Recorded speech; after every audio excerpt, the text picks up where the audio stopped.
ज्ञानतिमिरन्धस्य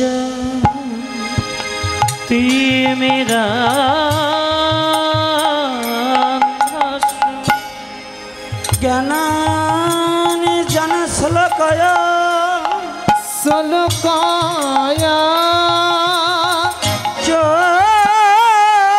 चक्षुरुन्मीलितं येन तस्मै श्री गुरुवे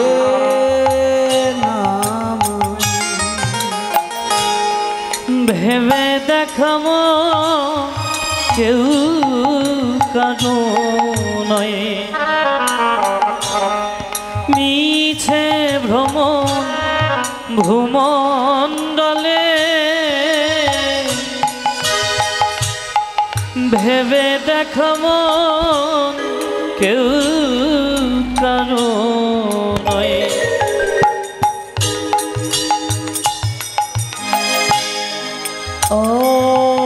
खंडमंडलाकारं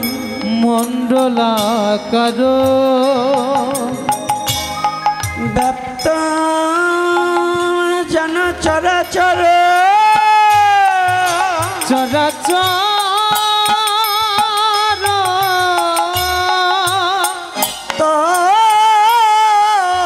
तत्पदमदर्शितं जन तस्मै श्री गुरुवे नमः। गुरु कृपा ही केवल সবাই মুখে বলি একসাথে गुरु कृपा ही केवल गुरु कृपा ही केवल गुरु कृपा ही केवल गुरु कृपा ही केवल गुरु कृपा ही केवल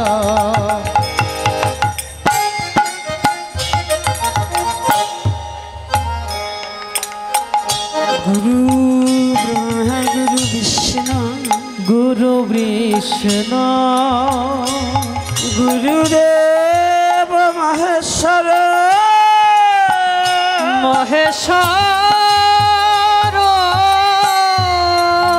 गुरुरेव परम ब्रह्म तस्मै श्री गुरुवे नमः। गुरु नारायण এই নিবেদন থাকে যেন মন তব শ্রী চরণে गुरु नारायण এই নিবেদন থাকে যেন মন তব শ্রী চরণে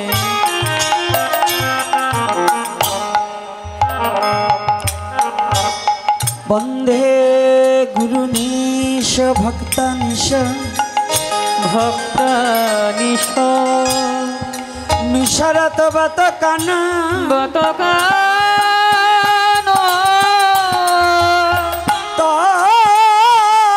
तत्प्रकाशञ्च तत्शक्ति कृष्ण चैतन्य संघकाम। गुरु नारायण এই নিবেদন থাকে যেন মন তব শ্রী চরণে गुरु नारायण এই নিবেদন থাকে যেন মন তব শ্রী চরণে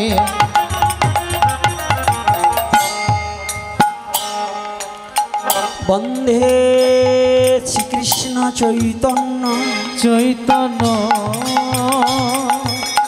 नित्यानंद सहदित गौरदाय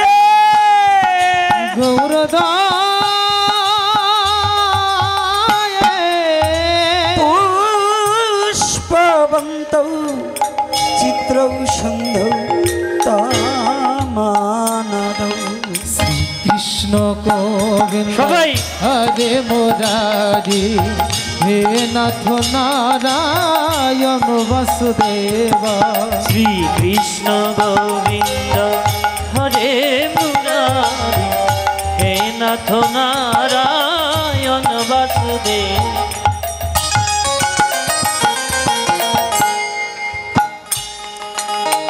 বন্ধে যদদ্বৈতং ব্রহ্মোপনিষদি তৎপশ্চাদনুভাজাতময়ন্ত্রজামি অন্ত্রজামি পুরুষ ইতি সর্বসহ্য পুণ্য জয় ভগবান সশয়ামা কৃষ্ণ জগতি পরতত্ত্ব পরমিহ। কৃষ্ণ গোবিন্দ হরে মুরারি হে নাথ নারায়ণ বাসুদেবা। কৃষ্ণ গোবিন্দ হরে মুরারি হে নাথ নারায়ণ বাসুদেব।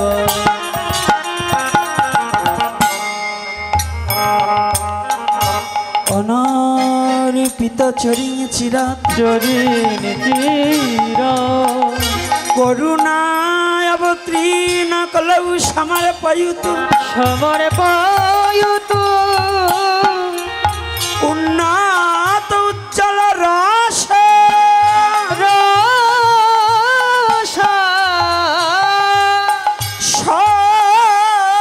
ভক্তি শ্রিয়ম হরিপুরাট সুন্দর দুতি কদম্ব সন্দীপিত সদা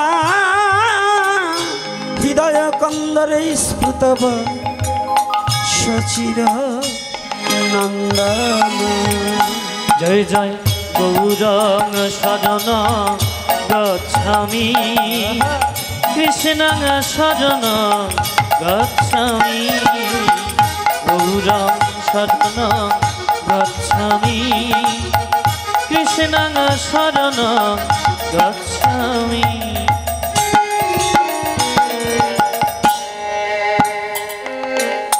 রাধা কৃষ্ণ প্রণয়া বিলাকৃতিনি আহ্লাদিনী শক্তিরস্যমা দেকাত্মনা বপি বুপি দেহ ভেদঙ্গতৌ তৌ চৈতন্য খং প্রকট মধুনয় তদাদয় চক্ষুমাপ্ত রাধা ভাবদিতি সুবলিতম নইমি কৃষ্ণ স্বরূপকম। বলি কে যায় কে যায় কে যায় রে হরি নাম নিয়ে মুখে কে যায় রে। বলি কে যায় কে যায় রে হরি নাম নিয়ে মুখে কে যায় রে।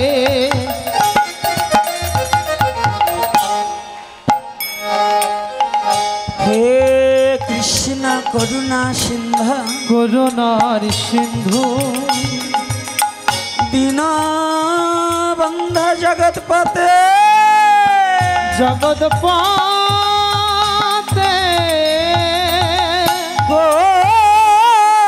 গোপেশ গোপিকাকান্ত রাধাকান্ত নমস্তুতে। জয় জয় কেশব জয় জয় কেশব মাধব গিরিধারী লাল নন্দ দুলাল প্রভু যশোদা গোপাল। জয় জয় কেশব মাধব গিরিধারী লাল নন্দ দোলাল প্রভু যশোদা গোপাল।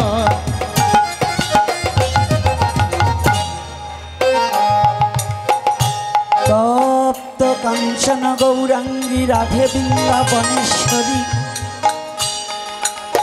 বৃষভানুসুতে দেবী প্রণামামি হরিপ্রিয়ে।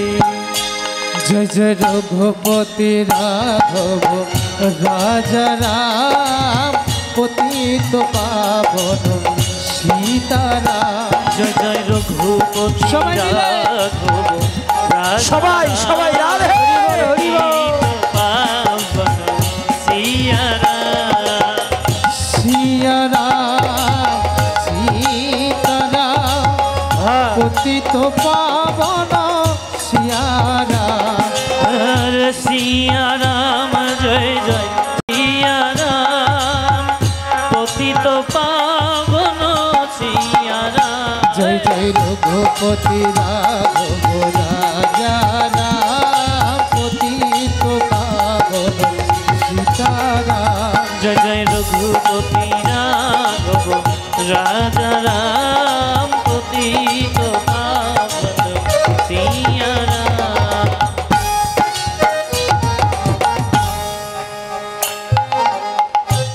নমো মহাবদন্নায় কৃষ্ণ প্রেম প্রদায়তে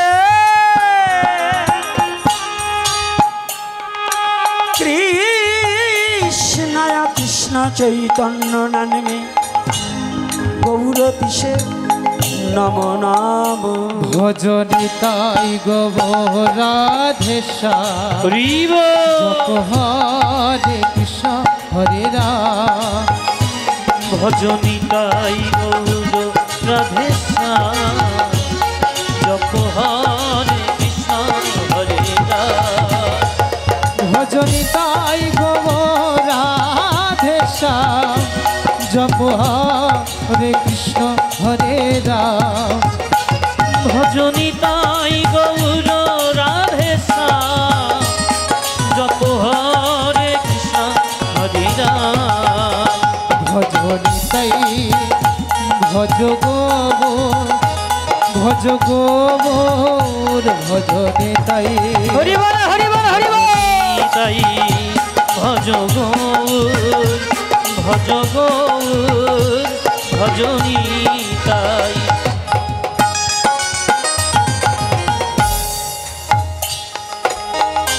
মুখং করতি বাচলং পঙ্গুং লঙ্ঘায়তে গিরি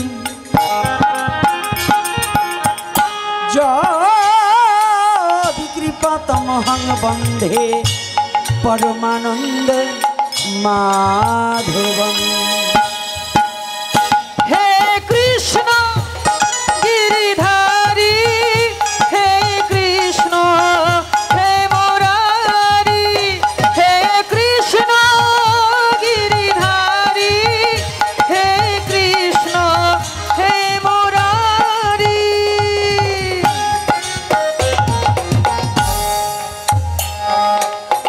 বঞ্ছ কল্পতরুভর্ষ তরু হস্ত কৃপা সিন্ধু ভয়বচ ভয়বাচ পতিতানাং পাবনেভ্যো সর্ব বৈষ্ণবেভ্যো নমো নামা নমো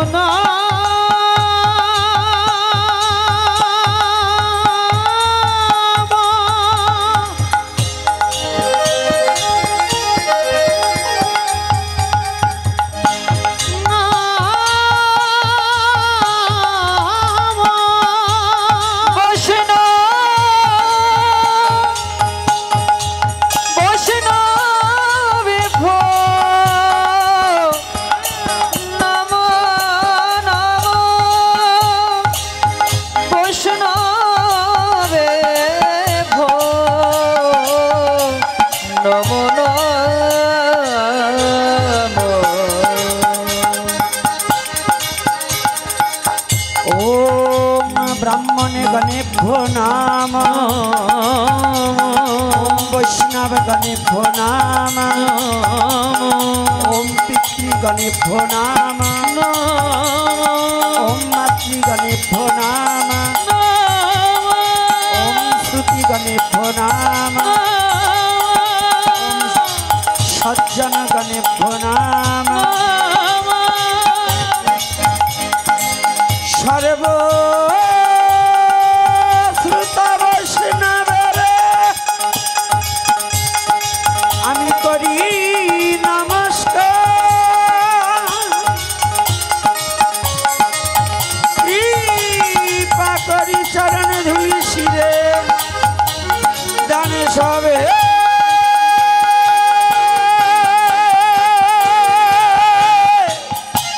दाने सबे जय जय राधा रमन हरि बोल।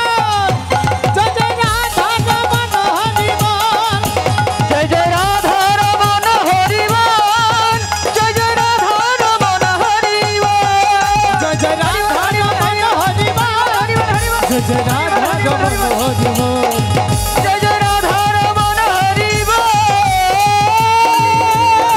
জয় জয় রাধা রমন হরি বল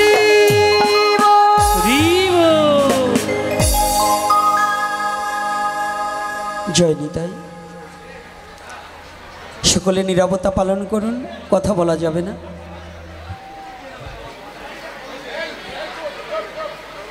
মায়েদের চরণে হাত রেখে বলছি কথা বলা বন্ধ করুন। জয় নিতাই। আজ শ্রী শ্রী মহামানব গণেশ পাগল কেন্দ্রীয় আশ্রম পারকোনা বটতলার আয়োজনের প্রথম অধিবেশনে দূর দূরান্ত থেকে ছুটে আসা ভক্ত ভক্তিমতী মা ও বাবার আমার সবার রাতুল চরণে এই হতভাগা দাসের সশ্রদ্ধেয় প্রণতি জ্ঞাপন করছি। আমি চরণে হাত রেখে বলছি কথা বলা যাবে না। মায়েদের চরণে আমি হাত রেখে বলছি কথা বলা যাবে না। আর প্রত্যেকটা মা তার নিজ দায়িত্বে মস্তকগুলো ঢেকে বসুন।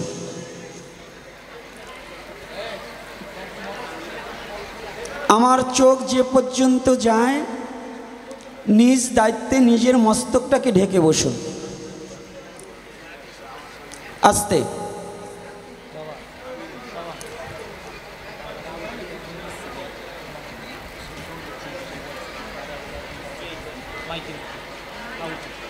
জয় নিতাই। বাবা ছাউনে যে কাজ করছে একটু বাইরে যেতে হবে দাদা। আউটপুটে বোধ হয় একটু আউটপুটটা ঠিক করে না, আমাদের ঝামেলা আছে। একটু গিয়ে নিজের কানে নিজে গিয়ে শুনিস রে তোর নিজের গাওয়া গান, তোর গান তোর মন মতো হলে জুড়াবে সকল আর প্রাণ। আস্তে সাউন্ডটা একটু হল রুম আছে দাদা, মনিটর একটু কৃপা করুন। আর কথা বলবেন না, কথা বললে কিন্তু আমি বাজে কথা বলবো, তখন কিন্তু আমাকে মানাবে না। তাই চরণে হাত রেখে বলছি দূর দূরান্ত থেকে যারা ছুটে এসেছেন এই বেকাচ্ছন্ন পরিবেশেও আজকে সভাপতি বাবু যে কথা বলেছেন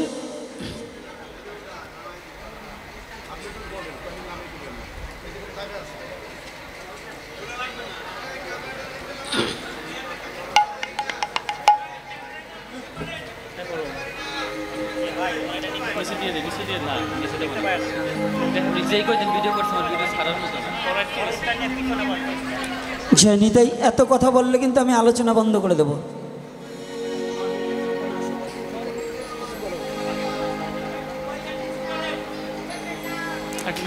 জয়নিতাই সকলে নীরবতা পালন করুন। আজ এই ঘোর অমানিসায় সমস্ত মানব জাতির কলুষ বিনাশ করিবার নিমিত্তে সনাতন ধর্ম কোনো ব্যক্তিগত কথা বলে না, সনাতন ধর্ম কথা বলে সমস্ত মানব জাতির কথা বলে। দেখুন বিশ্ব শান্তি ও মানব কল্যাণার্থে, মানব বলতে কোনো হিন্দু বুঝায় না, মানব বলতে কোনো মুসলমান বুঝায় না, মানব বলতে কোনো খ্রিস্টান বুঝায় না, ভগবানের সৃষ্টির শ্রেষ্ঠ জীব মানব। এজন্য এই মানবের কল্যাণার্থে নয়, শুধু বিশ্বের শান্তি প্রকল্পে আজ এই মধুমাখা হরিনাম যজ্ঞের আয়োজন করেছে। তার পূর্বাভাসে ভাগবতীয় কথার আহ্বান করিয়াছেন। এই ব্যাসাসনের একমাত্র সুযোগ্য অধিকার ছিলেন। তোমাদের এই মোবাইলের কারণে ভক্তরা ওখান থেকে দেখতে পাচ্ছে না, কথা বলছে, তো এজন্য এটাকে একটু পাশে নিয়ে রাখা ভালো। তোমরা বুঝতে চেষ্টা করবে।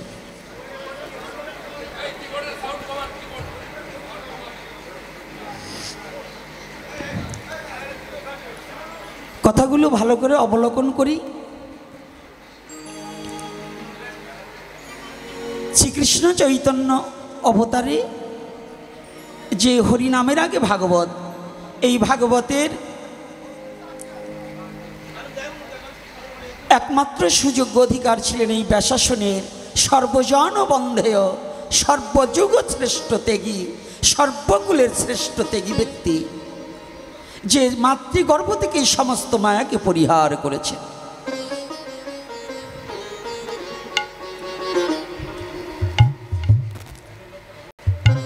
সেখানে বলেছে, গ্রন্থকার গ্রন্থে লিপিবদ্ধ করলেন, মায়াবদ্ধ জীবের নাই কৃষ্ণ স্মৃতি জ্ঞান। এটা কিন্তু আমার কথা নয়, নাকি বাবা আমার কথা? সাধুরা বলবেন। মায়েদের প্রণাম করি, কিন্তু সম্মুখে বেশি মায়েরা পড়ে গেছে, বাবারা এক সাইডে পড়ে গেছে, এজন্য আলোচনাটা একটু ব্যতিক্রম হয়ে যাচ্ছে।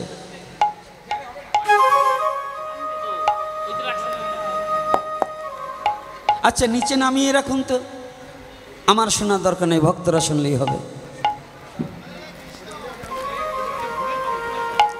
কথা বলো না।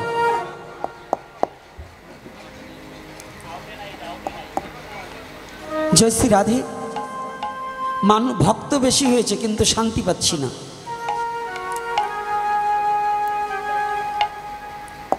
তো আজকে সর্বজন বন্ধ এখানে কি বললেন? মায়াবদ্ধ জীবের নাই কৃষ্ণ স্মৃতি জ্ঞান।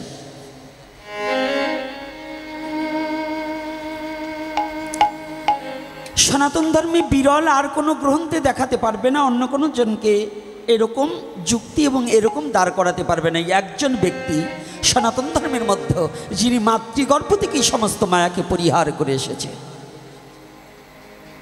সে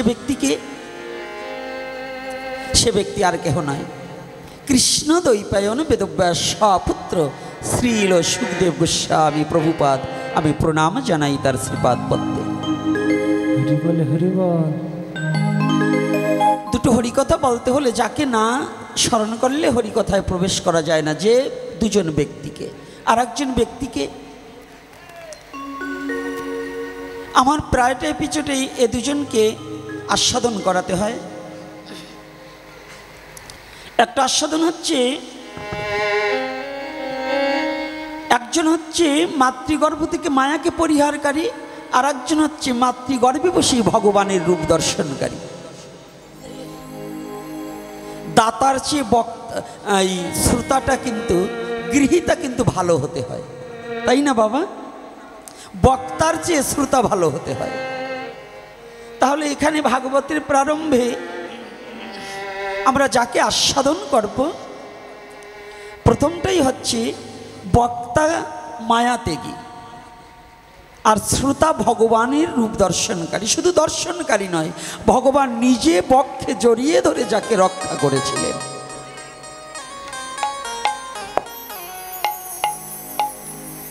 তবে আজকে আমার মনে লেগেছে তো, আজকে বড় যন্ত্রণা পেয়েছি। আজকে পারকোনায় পাগলের বাড়িতে আসার সাথে সাথেই দেখলাম সবারই একটু গেটির রক্ত তেরা তেরা। অফিস রুমে ঢুকাতে শুরু করে এই স্টেজে আসছি, তাও গেটির রক বাঁকা।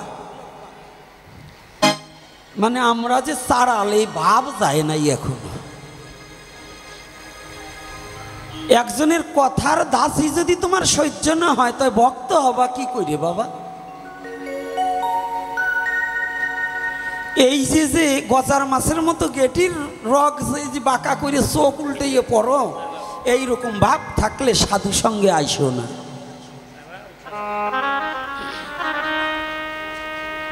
এইটা হলো প্রথম ডোজ। তারপরে আজকে আমার কপালে না আপনার কপালে কি আছে পরে আসে। আর ওই পিছনের আধা কেজি 1.5 কেজি বন্ধ করতে হবে।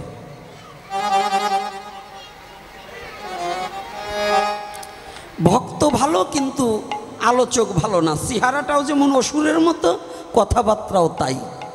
তবে চরণে কৃপা করে শুনেছি পুরাণে মহিমা ব্যাখ্যানে, অসম্ভব সম্ভাবে যদি সাধুগুরু বৈষ্ণবের কৃপা হয়। ভগবান যাহা দিতে না রে ভক্ত তাহা দিতে পারে। ভগবান যেখানে পরাভূত হয়ে যায়, ভক্ত সেখানে সক্ষম হয়। ভগবানের পরশে কেউ চরিত্র পরিবর্তন হয়নি, কিন্তু ভগবানের ভক্তের পরশে অনেক অসৎ চরিত্র সৎ চরিত্রের অধিকারী হয়েছে।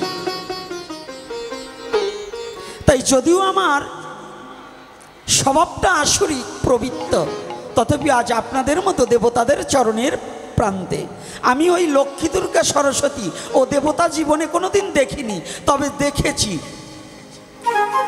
এই মনুষ্যরূপ যে দেবতাগুলো আছে আমার সম্মুখে, এই দেবতাদের চরণে প্রান্তে যেন আমার অবনত মস্তকে যেন অভিমানটাকে পরিত্যাগ করে যেন এই মানুষরূপী দেবতার চরণে প্রান্তে যেন দাসত্ব স্বীকার করে জীবন লীলা সাঙ্গ করতে পারি।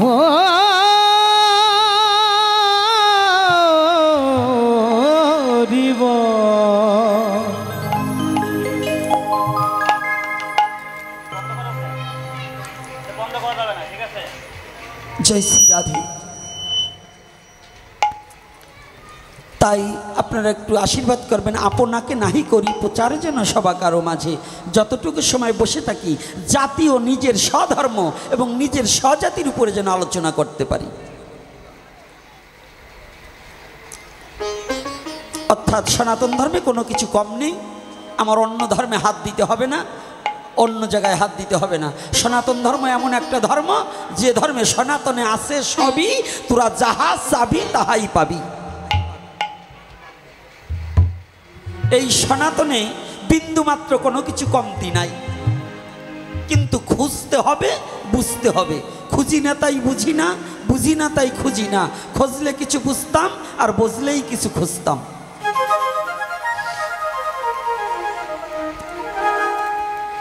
তাই কৃপাপূর্বক আজ যেখানে এ দুজনকে, যে দ্বিতীয় জন তিনি আর কেহ নয়, যিনি মাতৃগর্ভে বসে ভগবানকে দর্শন করেছেন, ভগবান যাকে স্বহস্তে তুলে মাতৃগর্ভে রক্ষা করেছিলেন, তিনি আর কেহ নয় পাণ্ডুকুলোদ্ভব রাজাদিরাজ মহারাজ মহারাজ পরীক্ষিত। আমি প্রণাম জানাই তার শ্রীপাদ পদ্মে। শ্রবণাম মঙ্গলম, শ্রবণেই মঙ্গল। শ্রীমদ্ ভগবদ গীতায় বলেছে কর্ম করার কথা, আর ভাগবত বলেছেন শ্রবণের কথা। নববিধা ভক্তির প্রথম শ্রবণ নাকি? আজকে এমন একটা জায়গায় আসছি, না বলেও পারছি না। আজকে আশেপাশে যারা তত্ত্ব নিয়ে তত্ত্ব সম্রাটেরা বসে আছে, একদিকে কৃষ্ণ ভক্তজন, আর একদিকে কবির দল। গৌতম সরকার, সুজন সরকার, সুরেশ সরকার, যত সরকার সবই পারকোনার চতুর্দিক দিয়েই আছে। এই সরকারদের মধ্যে মানে যা কিছু কবি তাই হচ্ছে কবি। এদের মধ্যে হরি কথা বলাটা বড় টাফ ব্যাপার। আমি আবার সরকারও না, আমারে দরকারও না। তবে আপনাদের আশীর্বাদ হলে পরে দু এক কথা বলা চলে। নববিধা ভক্তির মধ্যে প্রথম শ্রবণ। এই নাম যজ্ঞ দেওয়ার কথা কোনো শাস্ত্রে বলা নেই, বলা নেই। আজকে মায়ের খাওয়ার কথা মনে হয় হবে আমার কপালে। ওই কীর্তনীয়রাই 9 দল বায়না করছে, 9 দলের লোক 9 10 কে 90 জন। এরা কিল শুরু করলে আমার আর বাঁচার কায়দা নাই। ওরা বলবে যে আমাদের খাবার বন্ধ করবার আসছে। না বাবা না, সেখানে নয়। কোন শাস্ত্রে বলেনি নাম যজ্ঞ দাও। মহাপ্রভু বললেন নাম করো। নাম করতে বলছে না নাম দিতে বলছে বাবা? তা আপনারা নাম দিচ্ছেন, নাম করেন কতজন? আমার কথা কিন্তু একটু ব্যতিক্রম। ভাগবত যেখান থেকে আসছি তখন থেকেই শুরু। ওই বসে বসে ভঙ্গি ভাঙ্গা পড়ে। তাহলে নাম করার কথা বলছেন, কি বললেন? কীর্তন সংকীর্তন আলাদা। গৌতম সরকার আবার চৈতন্য চরিতামৃতের উপরে ভালো দখল আছে। গৌতম সরকার বলছে বাবা আমি কিন্তু সামনে যাব না, আমি অফিসে থাকবো। আরে অফিসে থাকলে কি হবে? মরার বয়স যত করো জমে ছাড়বে না। জমের সাথে যখন বাড়ি চিনে গেছে আর জমে ছাড়বে না। তবে কথাটা শোনো বাবা, মহাপ্রভু কি বলছেন? 10 5 মিলি সবে দাঁড়েতে বসিয়া, কীর্তন করো সবে হাতে তালি দিয়া। 10 5 সবে মিলে দাঁড়েতে বসিয়া, কীর্তন করো সবে হাতে তালি দিয়া। মহাপ্রভুর বাক্য কভু মিথ্যা হয় না, এ কথাটা অনেক ভক্তের জানা তো রয় না। হরে কৃষ্ণ কৃষ্ণ কৃষ্ণ হরে হরে, হরে রাম রাম রাম হরে হরে। তাহলে আমার মহাপ্রভু বললেন মৃদঙ্গ না থাকিলেও চলিবে। আয় দাঁড়াও, অষ্ট গোস্বামীর মধ্যে সনাতন গোস্বামী যত মহাপ্রভুকে জিজ্ঞাসাবাদ করেছে, আর সপ্ত গোস্বামী কিন্তু এতটা জিজ্ঞাসাবাদ করেনি। আমরা অনেকেই জানি স্বরগোস্বামী। আজকে সনাতন ধর্মের কিছু কথা বলে তারপর অন্য টপিকসে যাব। আমাদের গোস্বামীগণ কয়জন? আমরা জানি তো 6 জন, মিথ্যা কথা, গোস্বামী 8 জন। শ্রীরূপ সনাতন ভট্ট রঘুনাথ, শ্রীজীব গোপাল ভট্ট দাস রঘুনাথ, এই 6 জনের আগে 2 জন বৃন্দাবনে গিয়েছিলেন। সে 2 জনকে ভূগর্ভ গোস্বামী আর লোকনাথ গোস্বামী, যিনি নরোত্তম দাস ঠাকুর মহাশয়ের গুরুদেব। তাহলে এই 2 জনের নাম আমরা বন্দনায় বলছি না কেন? যে জিনিস যত মূল্যবান তারে তত করো সাবধান, যত গুপ্ত তত পক্ত। অর্থাৎ ওনরা ভজনে এত সিদ্ধ, ওনরা বললেন যশমান প্রতিষ্ঠায় সব শুকরের বিষ্ঠা। আমরা যশমান প্রতিষ্ঠা জগতে কিছু চাই না, আমাদের নাম যেন ওই বন্ধনায় না যায়। আর আমি গোপীনাথ কি চাই?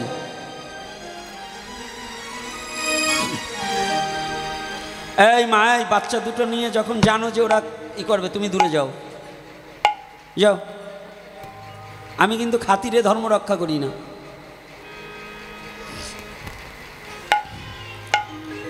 ধর্ম আগে, তারপরে খাতির করব।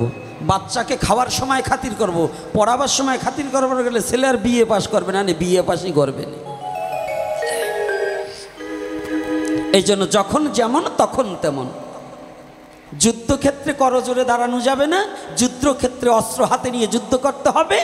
আর ধর্মক্ষেত্রে গেলে পরে চরণ সেবার অধিকার নিয়ে চরণ সেবা করতে হবে, নাকি? রাধে রাধে।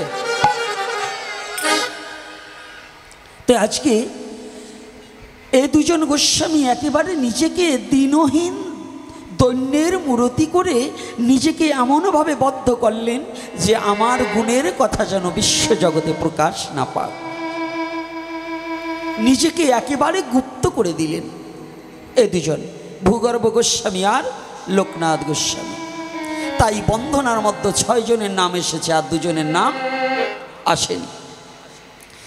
এর মধ্যে এই 6 জনের মধ্যে মহাপ্রভুর সাথে বারংবার কথোপকথন করেছে হচ্ছেন সনাতন গোস্বামী।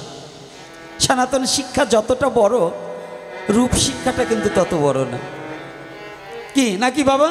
যারা শাস্ত্র অধ্যয়ন করেছেন। সনাতন একদিন জিজ্ঞাসা করলেন, আমরা তো জিজ্ঞাসা করি গুরুদেব বাড়ি আসলে যে বাবা আমার ছেলে কেমন করে বিদেশে যেতে পারবে, আমার সংসারের রোগ ব্যাধি যায় না কেন? হ্যাঁ, এগুলো তাই না? জমিতে এবার ভালো ফসল হয়নি, এটা আমাদের জিজ্ঞাসা। আর সনাতনের সনাতন জিজ্ঞাসা। সোনা মানে একটা ধাতু বস্তু, তন মানে দেহ। যিনি স্বর্ণটাকে অ্যাসিড দ্বারা ধৌত করলেও, সুহাগা দ্বারা গলিত করে অ্যাসিডের মধ্যে নিক্ষেপ করলেও যে বস্তুকে অ্যাসিডেও খেতে পারে না, তার নাম হচ্ছে স্বর্ণ, ধাতুগ্রস্ত।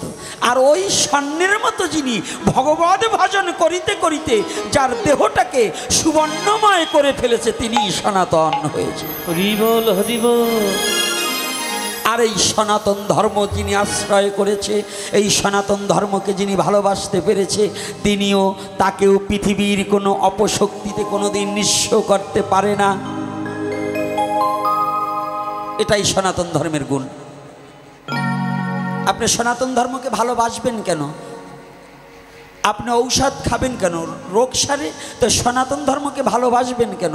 আর এই যে গোস্বামী সনাতন, এনাকে বলছে সনাতনের সনাতন জিজ্ঞাসা। সনাতনের সনাতন জিজ্ঞাসা। মানে একেবারে খাঁটি বস্তু, খাঁটি জিজ্ঞাসা। তো সনাতন জিজ্ঞাসা করলেন, করজোরে দাঁড়িয়ে আছে, ভক্তের প্রেমময় মূর্তিখানা দর্শন করলে জানে ভক্ত যেমন ভগবানকে দেখার জন্য আকুল হয়ে ভগবানকে নাম ধরে ডাকে, আর আমার ভগবানও তার শুদ্ধ ভক্তকে পাবার নিমিত্তে, দেখার নিমিত্তে বেকুলতার সহিত গোলক ছেড়ে ভূলোকে নেমে আসে, ভক্তের সম্মুখে দাঁড়িয়ে ভক্তকে দেখা দিবার নিমিত্তে দাঁড়িয়ে যায়। হরি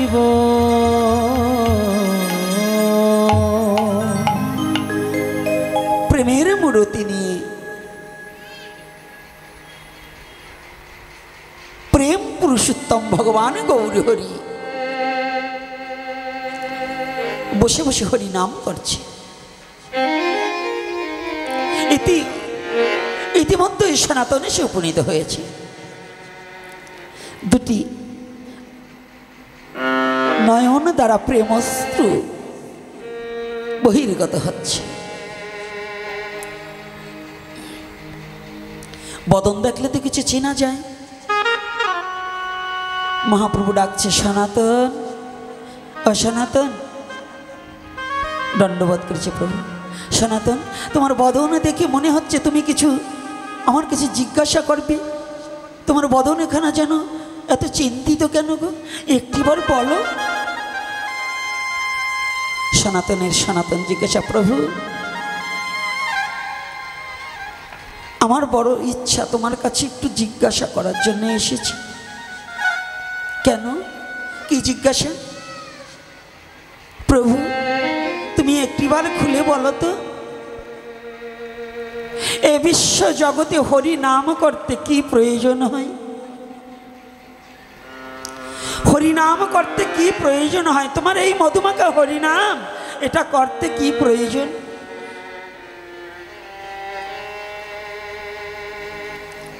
মহাপ্রভু বললেন, সনাতন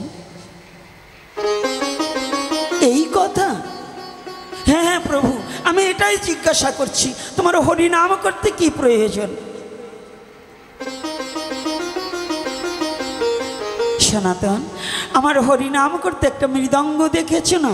ওই মৃদঙ্গ বাজিয়ে হরিনাম করলেই আমি তার হয়ে যাব। সনাতন দুটি চোখের জল ছেড়ে দিলেন। দয়াময়, ও দয়াময়, তুমি বলো, এই কলিহত জীব তো অতীব দুঃখী জীব, অতীব কাঙাল জীব, অতীব দুঃখ দারিদ্রতায় তার সংসার চলে। ওই তোমার মৃদঙ্গ কিনতে গেলে যে অনেক টাকার প্রয়োজন, যে মৃদঙ্গ কিনতে পারবে না সে তো তোমার হরিনাম করতে পারবে না, তাহলে সে কি কোনোদিন মুক্তি পাবে না? প্রভু তুমি বলো।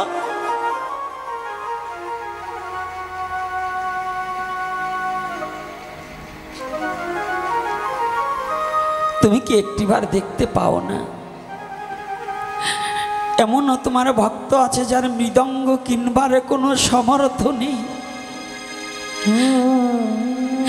কিন্তু নিরজনে বসে শুধু হা কৃষ্ণ কৃষ্ণ বলে দুটি চোখের জলে ভাসে, চোখের জলে হা কৃষ্ণ বলে ভাসে। এমনও কোনো ভক্ত আছে জানো গৌর হে, যে তিনবার তিন মুঠোই অন্ন খেতে পারে না, সে আবার তোমার এই হরিনাম করবে কেমন করে? মৃদঙ্গ কিনবে কি দিয়ে? ও সনাতন, সনাতন, যদি কারো মৃদঙ্গ কিনবার পয়সা না থাকে, করতাল দেখেছো না? একটু করতাল বাজিয়ে হরিনাম করলেই আমি তাকে আমার করে নেব। ও দয়াময়, ওই করতাল কিনতেও তো পয়সা লাগে।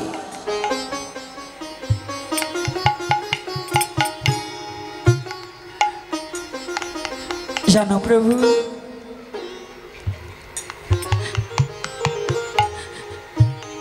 তোমার যদি করতাল কেনার যেমন মনে করো আমাকে, আজ তুমি আমার দিকে তাকিয়ে দেখো, আমার সব থাকতে আজ কিছু নেই, আমার মতো ভিখারি নেই। আমার সব থাকতেও সে হয়েছে মানুষ রতন, সব থাকতে যার কিছু নাই, কিছু না স্বর্ণ খনি মুক্তা পাথর, টাকা পয়সা ভাবে ছাই, ভাবে যার সব থাকিতেও কিছু নেই, এমনও কোনো জন আছে? তুমি আমার দিকে তাকিয়ে দেখো, আমার ওই করতাল কিনবার সামর্থ্য নেই। যার জগতে সামর্থ্য নেই, যার করতাল কিনবার সামর্থ্য নেই, সে কি তোমার হরিনাম করতে পারবে না?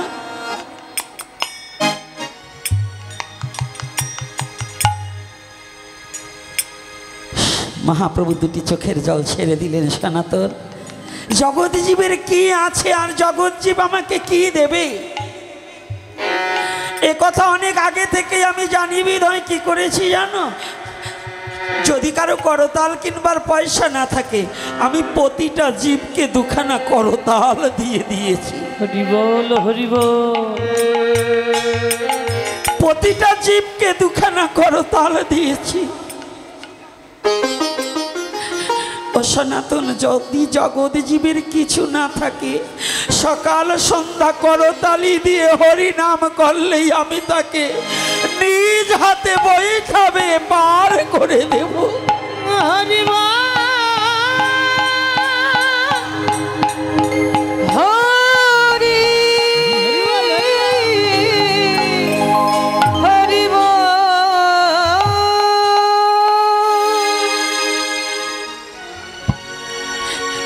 এখানকার পদ নিয়ে একজন পদকর্তা এ বিশ্ব জগতের মাঝি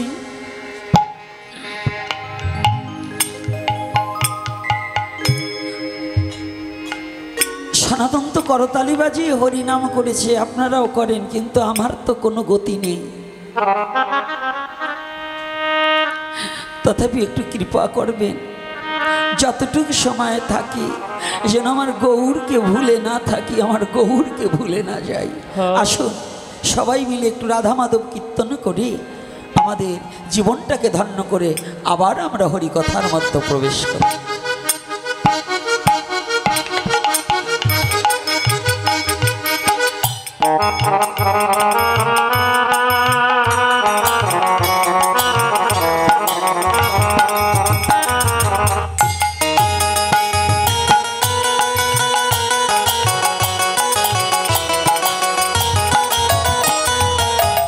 যে যেখানে দাঁড়িয়ে কিংবা বসে আছি,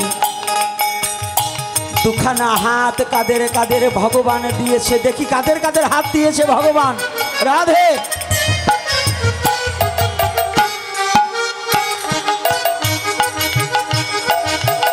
যদি হাত দিয়ে থাকে হাতে করতালি, আর মুখ দিয়ে থাকলে সবাই রাধা মাধব কীর্তন করব নাকি? রাধে।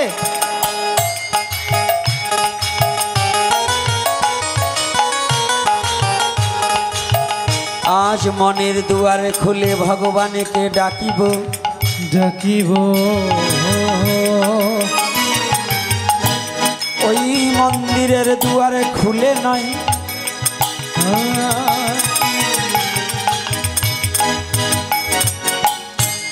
মনে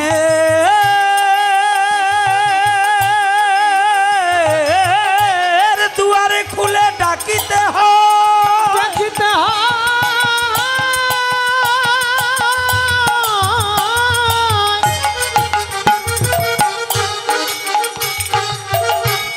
মন্দিরে দুয়ার খুলে ডাকলে ভগবান দেখা দেয় না। যদি তার ভক্ত তার এই হৃদয়ে মন্দিরের দুয়ারে খুলে দিয়ে ভগবানকে ডাকিতে পারে,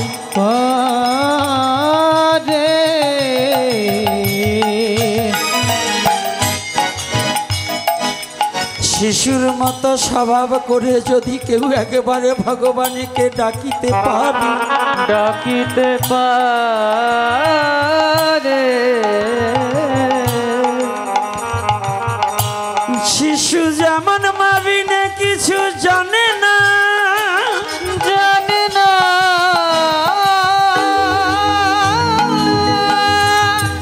ভক্ত ভগবান বিনে কিছু বোঝে না, বোঝে না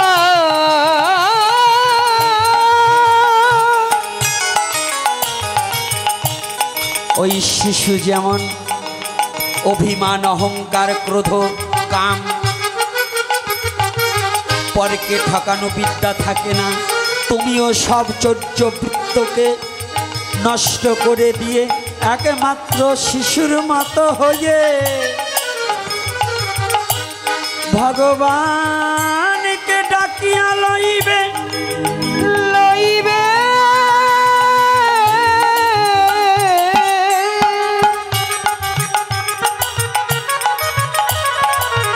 তবে তো ভগবান সে হৃদয়ে দুয়ারে দাঁড়ায় তোমার সাথে দেখা দেবে।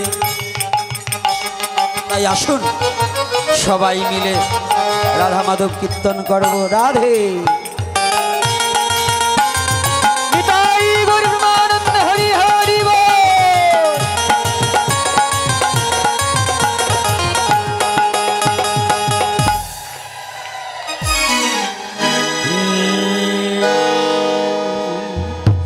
জয় রাধা মাধব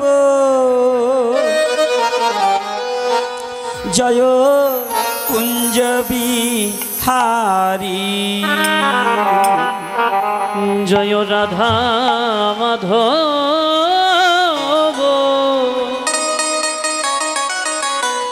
জয় কুঞ্জ বিহারী, জয় গোপী জনবল্লভ রাধে রাধে জয় গিরিবর ধারী, জয় গোপী জনবল্লভ জয় গিরিবরধারী, জয় রাধা মাধব জয় কুঞ্জ বিহারী। সবাই সবাই জয় হ্যাঁ। রাধা মাধব রাধে রাধে জয় কুঞ্জ বিহারী, জয় গোপী জনবল্লভ জয় গিরিবর ধারী। সবাই রাধে গোপী জনবল্লভ জয় গিরিবরধারী, জয় রাধা মাধব জয় কুঞ্জ বিহারী, জয় রাধা মাধব জয় কুঞ্জ বিহারী, জয় রাধা মাধব জয় কুঞ্জ বিহারী, যশোদানন্দনা ব্রজ জনরঞ্জনা, যশোদানন্দন ব্রজ জনরঞ্জন, যশোদানন্দনা ব্রজ জনরঞ্জনা, যশোদানন্দন ব্রজ জনরঞ্জন, যমুনা তীর বনচারী, যমুনা তীর বনচারী, হে যমুনা তীর বনচারী, যমুনা তীর বনচারী, জয় কুঞ্জ বিহারী, জয় রাধা মাধব জয় কুঞ্জ বিহারী, জয় রাধা মাধব জয় রাধে জয় কুঞ্জ বিহারী, রাধে রাধে রাধে বল সবাই রাধে রাধে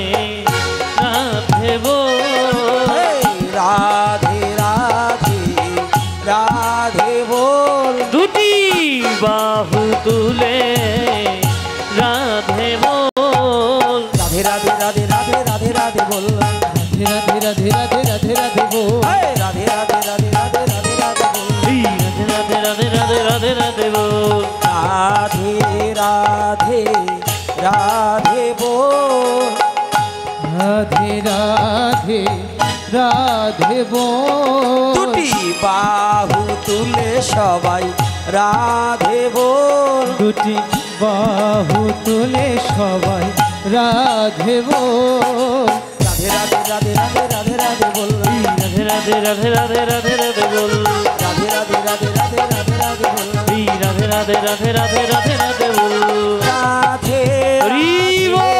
রাধে বল, দুটি বাহু তুলে রাধে বল, জয় রাধে রাধে রাধে বল, রাধে রাধে রাধে বল, জয় রাধে জয় রাধে জয় রাধে জয় রাধে, জয় রাধে জয় রাধে জয় রাধে জয় রাধে, জয় রাধে জয় রাধে জয় রাধে জয় রাধে, জয় রাধে জয় রাধে জয় রাধে জয় রাধে। পরম পুরুষ পরমেশ্বর ভগবান শ্রীকৃষ্ণ কি জয় হোক। প্রেমময়ী শ্রীমতী রাধা রানী কি জয় হোক। প্রেমের ঠাকুর ভগবান গৌর হরি কি জয় হোক। আজকের হরি কথা কি জয় হোক। আজকের আগত ভক্তবৃন্দ কি জয় হোক। সনাতন ধর্ম কি জয় হোক। জয় নিতাই গৌর হরি বল। মালাকে পরিধান করাবেন করান, আমরা আলোচনার মধ্যে যাই। অনেক মায়েদের মস্তক থেকে কাপড় পড়ে গেছে, পড়ো যে পড়াও পড়ো।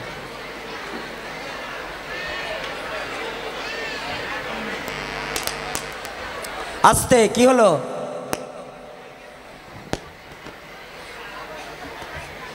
কথা হবে না।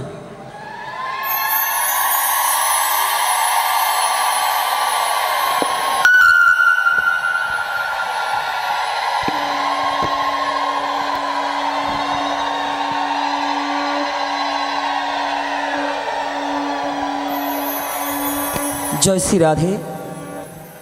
আজকের একটা অবস্থা আমি এই চিঠি পাওয়ার পরে দেখলাম, এই প্রোগ্রাম কাগজটা পাওয়ার পরে একটা দেখলাম যে আসবে জামাই আইসে পুত্র সাইলকেন সাইকুট পানে, অর্থাৎ জামাই আসার কথা থাকলে যদি পুত্রে আসে তো আর শাশুড়ির ভালো লাগে না, লাগে নাকি? তো এখন আপনারা আসছেন আমার বাবা বিল্লমঙ্গল দাস মহাশয়ের হরিকথা আস্বাদনের জন্য, আর এখন এসে দেখছেন এই পুরামুখে হনুমানটা, বুঝতে পারছি যে কষ্ট লাগছে, কিন্তু তথাপি এখন করবার কিছু নাই। আমাদের দুর্ভাগ্য হয়তো তার চরণ পাই নাই, তথাপিও যা আছে আছে বস্তু লইয়ে বিচার, বস্তু যদি না থাকে তাহলে বিচার করে লাভ নেই। এখন এটাও আমার সৌভাগ্য, যদি বাবা আজকে আসতো তাহলে আমি আপনাদের চরণ পেতাম না। তো এটা আমার মহাপ্রভু হয়তো কোন কারণে জানি না, হয়তো অযোগ্য তথাপিও আপনাদের যোগ্য, তাই আপনারা অযোগ্য বলেও যে চরণে যোগ্য বলে স্বীকার করে নিয়েছেন, এজন্য আপনাদের শ্রীচরণে আমি চিরকৃতজ্ঞ। তবে বাবার আসরে পাঠ করা আমার চলে না, কারণ বাবা হচ্ছেন মহান আর আমি মূর্খ, মূর্খের দ্বারা কি হরিকথা হয়?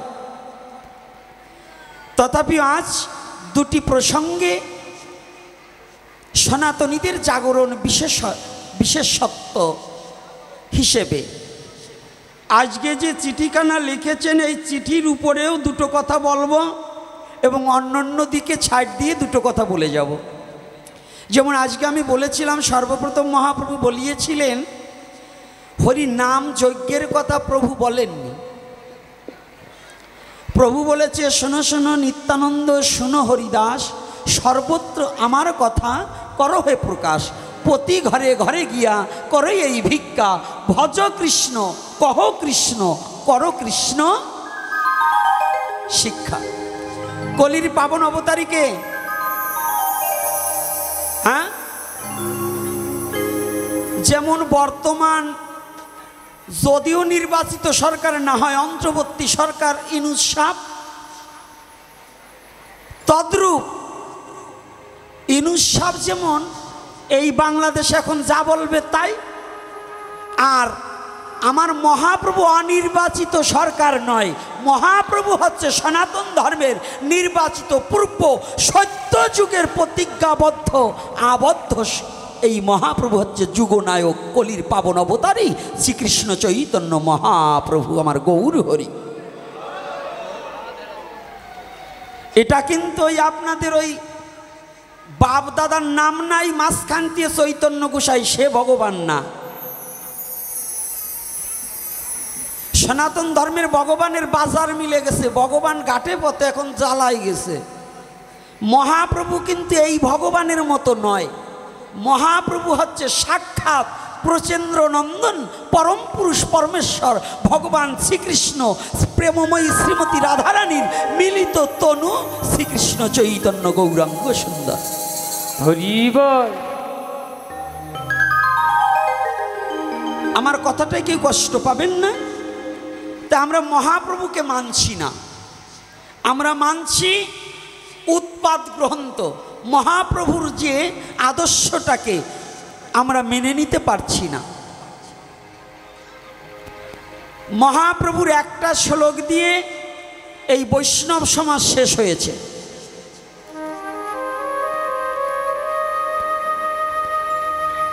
মহাপ্রভু কয়টা শ্লোক পণ্ডিত মশাই? দুই পণ্ডিত দুই পাশে, তিন পণ্ডিত বইছে দুই পাশে, জমকলেরা শনি। হ্যাঁ বেশ, এক পণ্ডিত বলছে 8 শ্লোক, ঠিক আছে যথার্থ। তো এইটা মহাপ্রভু কি বলছে?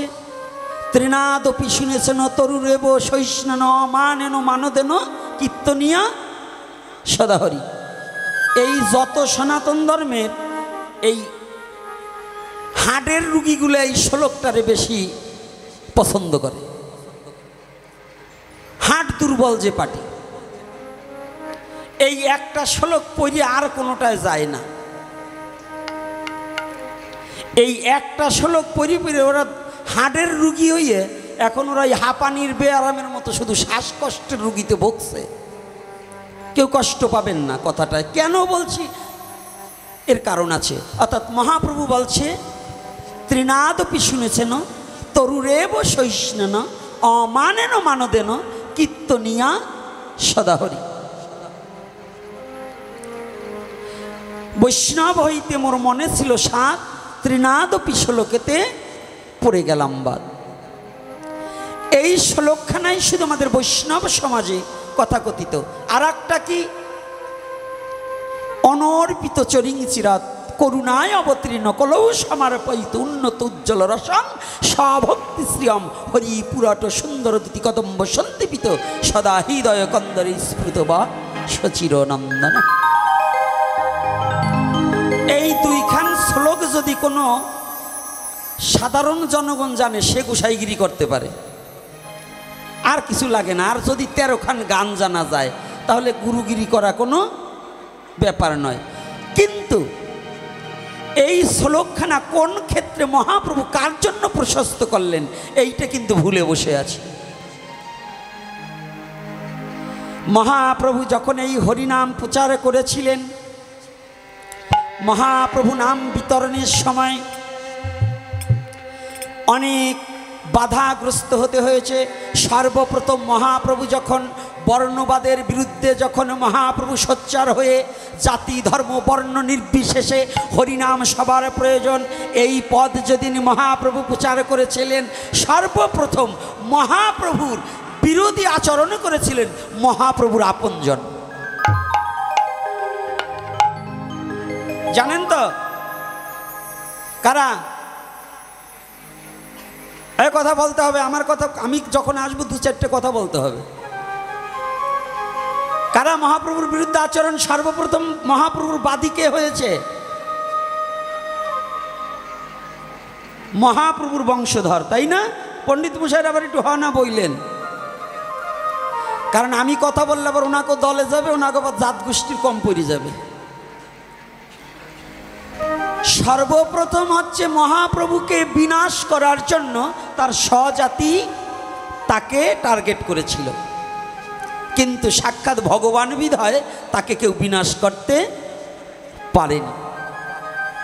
এই সনাতনী জাতি হচ্ছে আত্মঘাতী, নিজেরাই নিজের জাতিকে হত্যা করার জন্য বসে আছে। অর্থাৎ এরা নিজের জাতিকে, মহাপ্রভুকে না মেনে এরা মহাপ্রভুর শ্লোককে শুধু মানছে, মহাপ্রভুকে মানে না। কি করে? ধীরে ধীরে যাব। মহাপ্রভু বললেন তুমি নাম করো। আপনাদের এই কোটালীপাড়া কয় জায়গায় নামযোগ্য হতো আগে বাবা? এত নামযোগ্য হতো?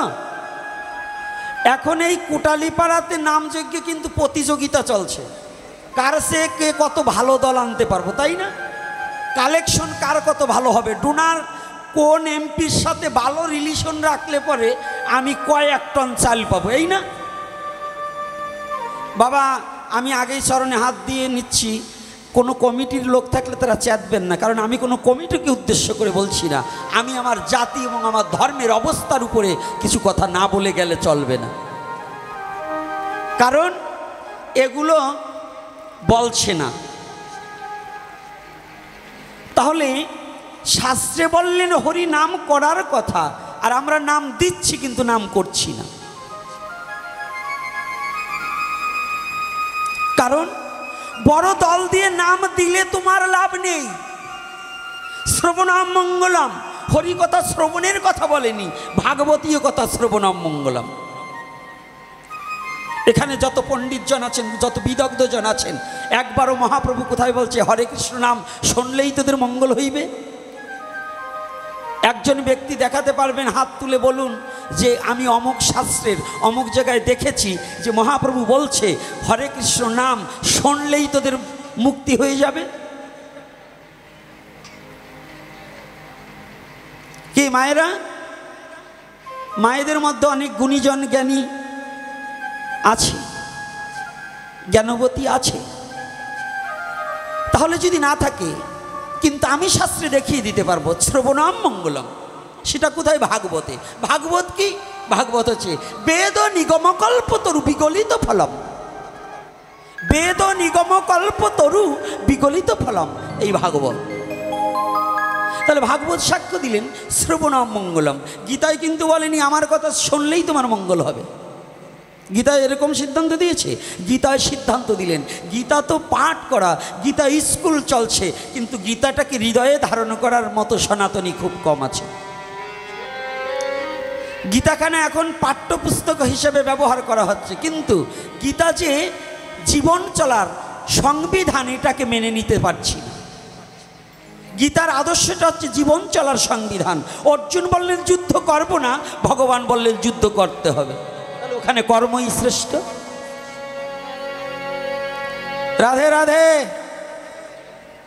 আজকে আমি জানি এই কোটালীপাড়াতে, সারা বাংলাদেশের মধ্যে এই কোটালীপাড়ায় কিন্তু শিক্ষিত সমাজ কম নেই সনাতনীদের মধ্যে। আর এই সনাতনীদের মধ্যে সাধুও কম নেই। কোটালীপাড়া অনেক মহাপুরুষের জন্ম। এই কোটালীপাড়ায় কিন্তু অনেক মহাপুরুষের জন্ম। এটা কিন্তু বৃহত্তম ফরিদপুরের আওতাধীন ছিল, তাই তো? এই বৃহত্তম ফরিদপুরে যত মহাপুরুষের আবির্ভাব ঘটেছে, অন্যান্য ডিস্ট্রিক্টে কিন্তু এত নেই।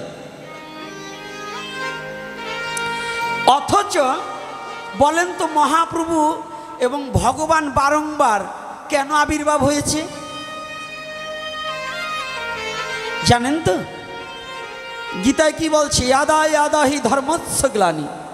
যেখানে ধর্ম নষ্ট হয়ে যাচ্ছে, অধর্ম বেড়ে যাচ্ছে, সেখানেই আমি অবতীর্ণ হই, নাকি এ কথা না? রাধে রাধে। একবার কি নিজের বিবেকের কাছে প্রশ্ন করেছেন, এই কলির যুগের চেয়ে সত্য যুগে অধর্ম বেশি ছিল? যদি সত্য যুগে অধর্ম বেশি না থাকতো, এই 10 অবতারের মধ্যে কয়জন অবতার সত্য যুগে বাবা? বেশি অবতার সত্য যুগে নয়? তাহলে উনি আসছে কেন? অধর্মের জন্য। তাহলে সত্য যুগে অধর্ম বেশি ছিল। এই যত যুগ আছে, 4 যুগের মধ্যে শ্রেষ্ঠ যুগ হচ্ছে কলির যুগ। শ্রেষ্ঠ যুগ কোনটা? কলির যুগ। ভালো করে বুঝে নিতে হবে কেন বলছি। তাহলে এই কলির যুগ যদি শ্রেষ্ঠ হয় চারি যুগের মধ্যে, তাহলে এই যত মাটি আছে পৃথিবীতে, যত মাটি আছে তার মধ্যে ভারতবর্ষ হচ্ছে পবিত্র মাটি সনাতনীদের জন্য। কাদের জন্য? আমি সারা বিশ্বের আর একজন নাও মানতে পারে, অন্য এক ধর্মের লোক নাও মানতে পারে, আমি তাদের জন্য বলছি না, এটা আমার সনাতন ধর্ম, সনাতনীদের জন্য। ভগবান রামচন্দ্রের আবির্ভাব ভারতবর্ষ ভূমিতে, ভগবান কৃষ্ণচন্দ্রের আবির্ভাব ভারত ভূমিতে, ভগবান নারায়ণের আবির্ভাব ভারত ভূমিতে, ভগবান গৌর হরির আবির্ভাবও তখন এটাও ভারত ভূমির মধ্যে ছিল, পিতৃলয় ছিল শ্রীহট্টে। এখন বঙ্গভূমি ভাগ হয়ে গেছে। কিন্তু ভালো করে জানতে হবে পৃথিবীতে যত মাটি আছে তার মধ্যে সনাতনীদের জন্য শ্রেষ্ঠ পবিত্র মাটি হচ্ছে ভারত ভূমি। হরি বল, হরি বল। আমি বাংলা ভূমিকে প্রণাম করি, এটা আমার জন্মভূমি হিসাবে, কিন্তু ভগবানের জন্মভূমি হিসাবে নয়। কারণ বাংলার জন্ম মাত্র 53 বছর। বাংলার জন্ম কত বছর? তাহলে আমি তো সনাতনী, বাঙালি হিসেবে এই বাংলাদেশকে আমি প্রণাম করি, কিন্তু সনাতনী হিসেবে আমি আমার ভারত ভূমিকে প্রণাম করি। বলো না গো রাধে রাধে। রাধে রাধে।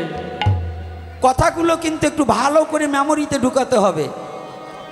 আজকের কথাগুলো কিন্তু ওই কান্নাকাটির কথা কম, ওই মরাপোড়া নিয়ে কথা বলবো না নি, বিজয় সরকারের দিকে মরাপোড়া নিয়ে গান গাইয়ে চলিয়ে যাবো না নি। আজকে ভালো কিছু বিজ্ঞ শ্রোতা দেখছি আমার ডান ভাগে বসা আছে, যাদের কৃষ্ণ কথা নয় শুধু দর্শনের উপর আলোচনাটা বোঝার মতো যোগ্যতা আছে, যাদের দর্শন শাস্ত্র সম্বন্ধে অভিজ্ঞতা নাই, 6খানা দর্শন আদ্য মধ্য কাব্য ন্যায় সাংখ্য পাতঞ্জাল, এই স্বরদর্শনের উপর যাদের অভিজ্ঞতা না আছে তারা গৌরের তত্ত্বটাকে অবলোকন করতে পারবে না, তারা সনাতন ধর্ম সম্বন্ধে কিচ্ছু বুঝতে পারবে না। ভক্তিমার্গ আলাদা। অন্ধ হিসেবে অন্ধের কাছে পৃথিবীর সবই সমান। ওই ভক্ত যখন ভক্তিমার্গে যায় তখন তার কিছুর প্রয়োজন নাই, কিন্তু জ্ঞানী ভক্ত আমার। অর্জুন কি বললেন? তোমার কোন ভক্ত শ্রেয়? কি বলছেন? জ্ঞানী ভক্ত আমার শ্রেয়। আর চৈতন্য চরিতামৃতে বললেন রায় রামানন্দের সাধ্যের নির্ণয়ে জ্ঞান মিশ্র ভক্তি সর্বসাধ্য সার, প্রভুকে ইহা বাহ্য আগে কহোয়ার। বললেন জ্ঞান শূন্য ভক্তি সর্বসাধ্য সার, ইহা কিছু হয় আগু কহুয়ার। নাকি রাধে রাধে? না মিথ্যা বলছি নাকি? এখন গীতার আলোক আর চৈতন্য চরিতামৃতের মানবেন কোন ভগবানের কথা বলুন? উনি বললেন জ্ঞানী ভক্তই শ্রেয়, আর ওখানে বললেন জ্ঞানী ভক্ত কোনো কাজ নেই। অবাচ্য ভগবান কিন্তু দুজন, কোনটা মানবেন? অর্থাৎ কারণ আছে, ক্ষেত্রটা ক্ষেত্র ক্ষেত্রজ্ঞ বিভাগ যোগ, কোন ক্ষেত্রে কোন ফসল বুনতে হবে এই চিন্তা চেতনা যাদের মধ্যে না আছে তারা কোনো সনাতনী তত্ত্ব বুঝতে পারবে না। সনাতনী তত্ত্ব বুঝতে হলে পরে আগে ক্ষেত্র ক্ষেত্রজ্ঞ বিভাগ যোগ, ক্ষেত্রটাকে নির্ণয় করা জানতে হবে। তা আজকে কি সমস্ত ভারত ভূমির মধ্যে এই বাংলাদেশে ভারত ভূমি, তখনকার কথা বলছি, এখনকার কথা বলছি না, আবার কেউ মাইন্ড করবেন না। তখনকার কথা বলছি, তখনকার মধ্যে ভারত ভূমি শ্রেষ্ঠ। আর এই ভারত ভূমি মাটির মধ্যে এই বাংলাদেশের মাটি শ্রেষ্ঠ। বলেন তো কেন? যেখানে প্রেমের ঠাকুর শ্রীমান গৌর হরি এসে অবতীর্ণ হয়েছে। লীলা পুরুষোত্তম, মর্যাদা পুরুষোত্তম রামচন্দ্র, লীলা পুরুষোত্তম কৃষ্ণচন্দ্র, প্রেম পুরুষোত্তম গৌরাঙ্গ। তাহলে যেখানে প্রেম আছে সেটাই শ্রেষ্ঠ। তাহলে এই কলির যুগে কয়জন অবতার? রাধে রাধে। ভালো করে অবলোকন করতে হবে। ক্ষণজন্মা মহাপুরুষ, ক্ষণ অবতার বহুবিধ হতে পারে, কিন্তু যুগ অবতার একজন। যুগ অবতার কতজন? যুগ অবতার, অবতার প্রত্যেক জায়গায় আসতে পারে, ভগবানের ইচ্ছা যখন সেখানেই আসতে পারে, এতে কোনো সন্দেহ নেই। কিন্তু যুগ অবতার একজন। তাই সেই যুগ নায়ক, যুগ অবতার শ্রীকৃষ্ণ চৈতন্য মহাপ্রভু, তার অবতারে এই বৃহত্তম ফরিদপুরে কেন এত মহাপুরুষের জন্ম হয়েছে এটা কি জানেন? অর্থাৎ এই বৃহত্তম ফরিদপুরেই অনাচার বেশি ছিল, এই অনাচার দূর করবার জন্যই মহাপুরুষদের আবির্ভাব ঘটেছে। বলো না গো রাধে রাধে।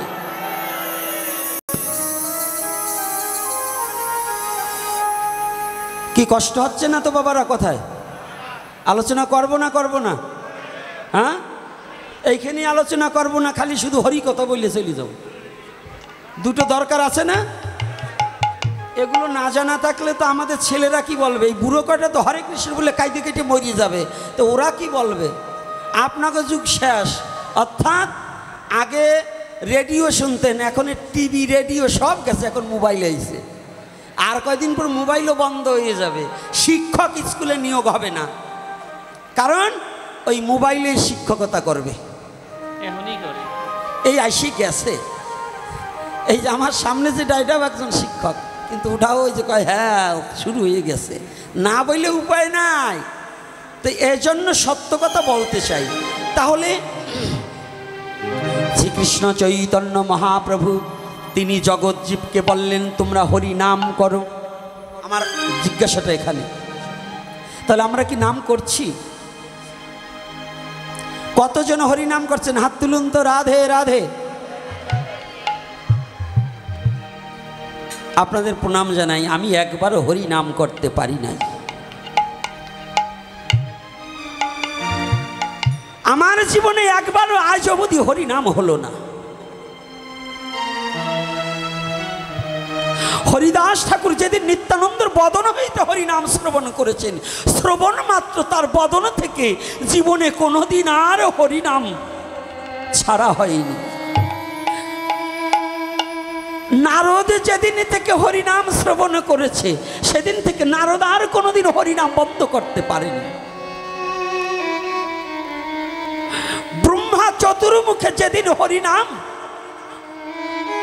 8 কর্ণে যেদিন ব্রহ্মা হরিনাম শ্রবণ করেছিলেন, সে হতেই ব্রহ্মা ব্রহ্মকুণ্ডে জপের মালা হাতে নিয়ে জপতে বসে গেলেন।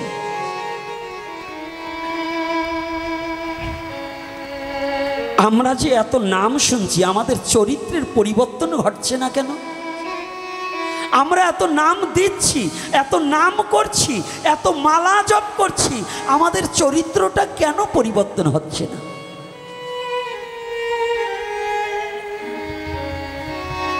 আচ্ছা বলুন তো, এতগুলো ব্যক্তি আমরা এখানে আসি, সবাই অনেকেই হাত তুলেছেন আমি হরি নাম করি। আচ্ছা, যে নামে হরি, যে হাত দিয়ে হরি নাম করেছেন, যে জিহ্বা দিয়ে হরি নাম করেছেন, যে কর্ণ দিয়ে হরি নাম শুনেছেন, যে বদন দিয়ে হরি নাম উচ্চারণ করেছেন, যে নাসিকারন্ধ্র দিয়ে ভগবানের চরণ স্পর্শ সুগন্ধ আস্বাদন করেছেন, যে নয়ন দিয়ে ভগবানের রূপরাশি দর্শন করেছেন। আচ্ছা একটিবার বলুন তো, বুকে হাত দিয়ে বলুন তো, যেদিন হতে এই দেহখানা সমর্পণ করেছিলেন, তাহলে তো সমর্পিত চিত্ত হয়ে গেছে। সেই চিত্তে আর সেই বদনে কি করে মানুষকে আঘাত দেওয়া কথা আসে? সেই হস্ত দিয়ে কি করে, যে হাতে হরিনাম করেন সেই হাত দিয়ে একজনকে আঘাত করেন? যে বদনে দিয়ে হরিনাম করছেন, সেই বদনে দিয়ে একজনকে কটাক্ষ ভাষায় গালিগালাজ করছেন।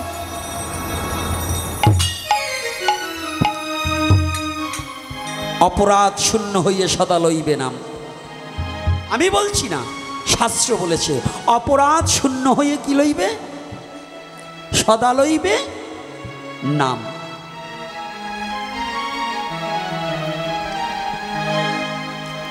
এই হরিদাস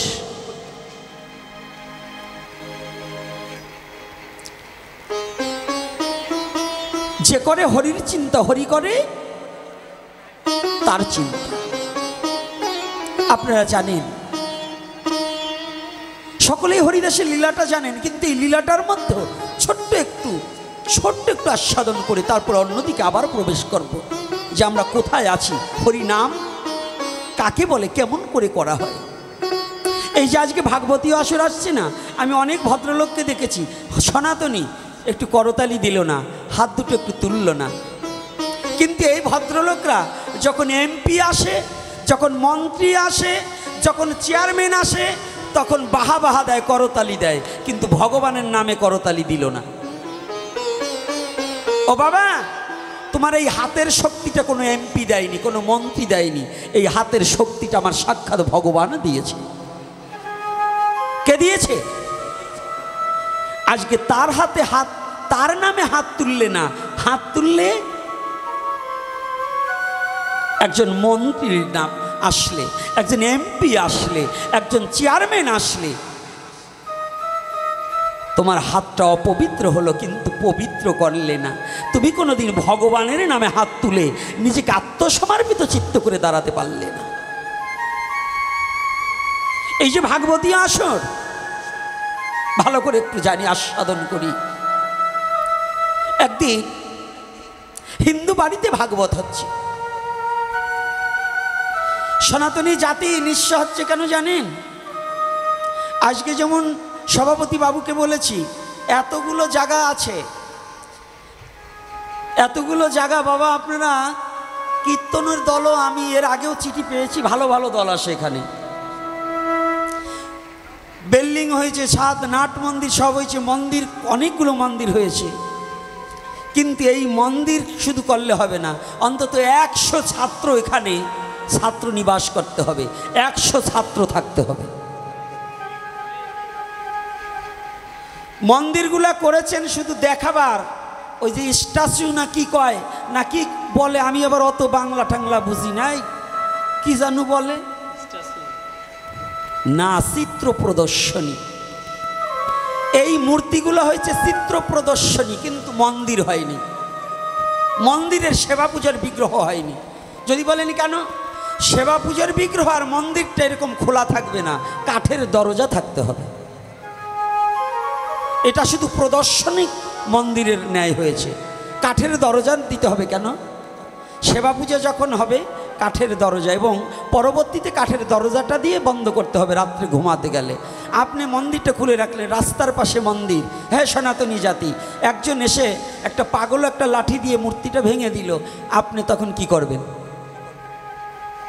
তাহলে আপনার বিগ্রহটাকে আপনার আয়ত্তের মধ্যে রাখা ধর্ম না?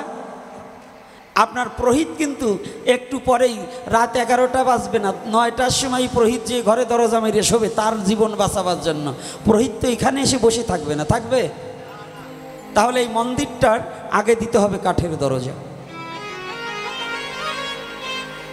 আপনি দুর্গা পূজা করেন, আপনার বাড়ির, আপনার গ্রামের মেয়ে ছেলে যার পরার শাড়ি নেই, একজন মা যদি বস্ত্রবিহীন থাকে, তার অঙ্গে যদি বস্ত্র না দিয়ে ওই মাটির মূর্তির পূজা করেন, আপনার দুর্গা পূজা সিদ্ধ নয়। এই মাটির পূজা করে আপনার কোনো লাভ হবে না। যে জাতির নারী উলঙ্গ থাকবে আর ওই মাটির মূর্তিকে 20,000 টাকা দামের শাড়ি পরাবে, ওই জাতি জীবনে কোনোদিন মানুষ হতে পারবে না। ওই জাতির কোনো ধর্ম থাকে না। ধর্ম কার জন্য? পশুর জন্য না মানুষের জন্য? এই ধর্ম কার জন্য? তাই আমি মানুষ হয়ে যদি ধর্ম মানুষের জন্য হয়, আর একটা মানুষ যদি বেবস্ত্র অবস্থায় থাকে আর আমি মাটির মূর্তির জন্য, ওটা তো তার ধর্ম না, ধর্ম তো আমার। মাটির মূর্তির কোনো ধর্ম না, ধর্ম আমার, আমি মানুষ, আমার জন্য ধর্ম। তাহলে আমার ধর্মটা প্রতিপালন করতে হলে আগে কি প্রয়োজন? আগে কি প্রয়োজন? মানুষকে তৈরি করা। তাহলে সেই মানুষ তৈরি করার কারখানা হচ্ছে আশ্রম। এখানে বলা হয়েছে সেবা আশ্রম। প্রত্যেকটা আশ্রমে অসহায় অনাথ, এই সনাতনী নয় শুধু, অসহায় অনাথ মানুষকে আশ্রয় দিয়ে তাদের সেবার জোগাড় করা, এই নামযজ্ঞের চেয়েও পুণ্য আপনার বেশি হবে। যদি অসহায়ের মুখে দুটো খাবার তুলে না দেওয়া যায়, এই বড় বড় দল দিয়ে নামযজ্ঞ করে এই দলের টাকা নিয়ে গিয়ে, এই আপনার 12 বাড়ির ভিক্ষার টাকা এ দিয়ে তারা বাড়ি নিয়ে গিয়ে কি করবে? সুদেও লাগায় এবং মাংস কিনে খাবে। আর এই অসহায় যাদের লেখাপড়ার যোগ্যতা নেই, যাদের মুখে ভাত দেওয়ার দুটো লোক নেই, সেই ছেলেটাকে কুড়িয়ে এনে যদি আপনার আশ্রয় দিয়ে যদি একটু সুশিক্ষিত করতে পারেন, ধর্মপরায়ণতা করতে পারেন, একদিন আপনার মৃত্যু সময় ওই মাটির মূর্তি হরিনাম দেবে না, ওই বাচ্চাটাই আপনার কর্ণকুহরে হরিনাম দিতে পারবে। হরি বল। ধর্ম কোনটা? ধর্ম কোনটা? কষ্ট লাগছে নাকি আমার কথায়? কষ্ট হচ্ছে না তো? রাধে রাধে। ওরে ধর্ম রে, আজকে পাশের বাড়ি ভাগবত হচ্ছে, তখন সনাতন ধর্মে জাতাজাতির খুব কল, উঁচু নিচু। এই নমশূদ্র যেতে পারবে না ব্রাহ্মণ বাড়ি, ঋষির তো কোনো কথাই নাই তৎকালীন সময়। তবে এখন সেটা নেই। যদি কোনো ব্রাহ্মণ বাবা থেকে থাকেন, আপনাকে বলছি না, আমি কোনোদিন কোনো ব্রাহ্মণকে অসম্মান করার জন্য নয়।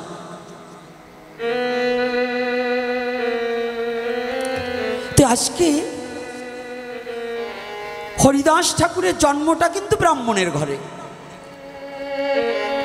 আমাদের অবহেলার কারণে, আমি কিন্তু বারংবার বলেছি, এই বাংলাদেশের মধ্যে কোনো সনাতনী ধর্ম ছাড়া কোনো ধর্ম আগে ছিল না। 5-12 জন আউলিয়া এসে এই বাংলাদেশে ইসলাম প্রচার করেছে। আর এই এত সংখ্যায় বেড়েছে একটাই কারণ, সনাতনী জাতির হিংসার কারণ। ইতিহাস আমি বলছি না।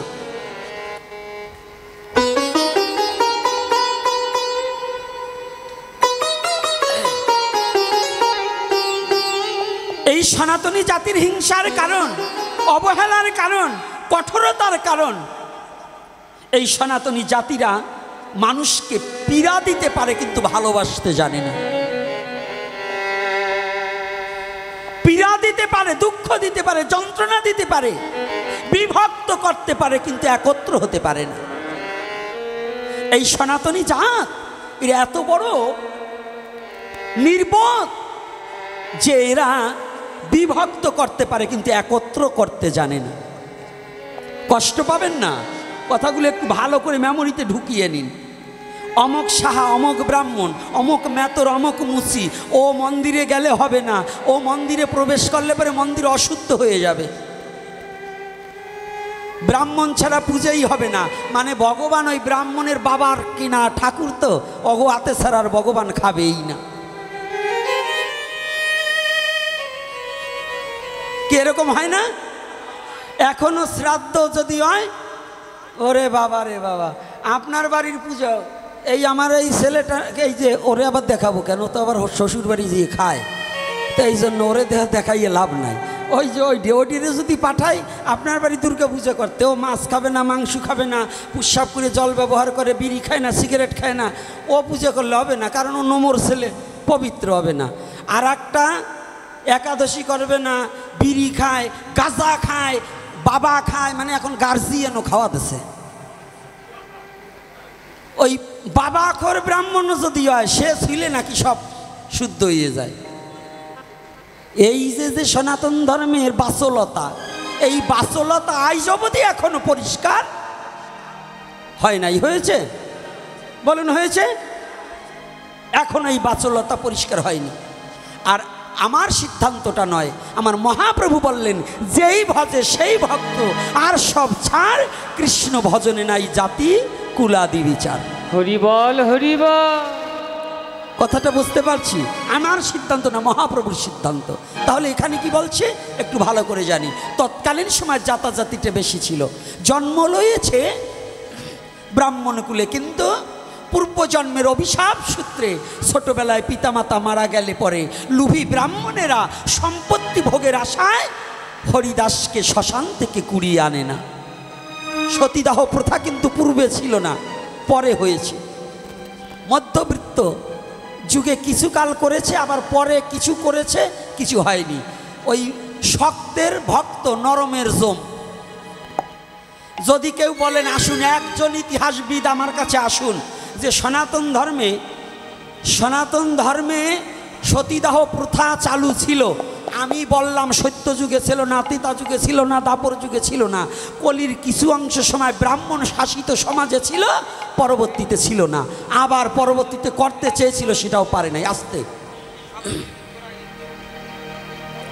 এটা যদি কোনো পণ্ডিত কোনো ব্যক্তি তাকে আমি চ্যালেঞ্জ করতে রাজি আছি, কারণ আপনাকে দর্শন দিয়ে বুঝিয়ে দিচ্ছি, শাস্ত্র দিয়ে। কি তাই?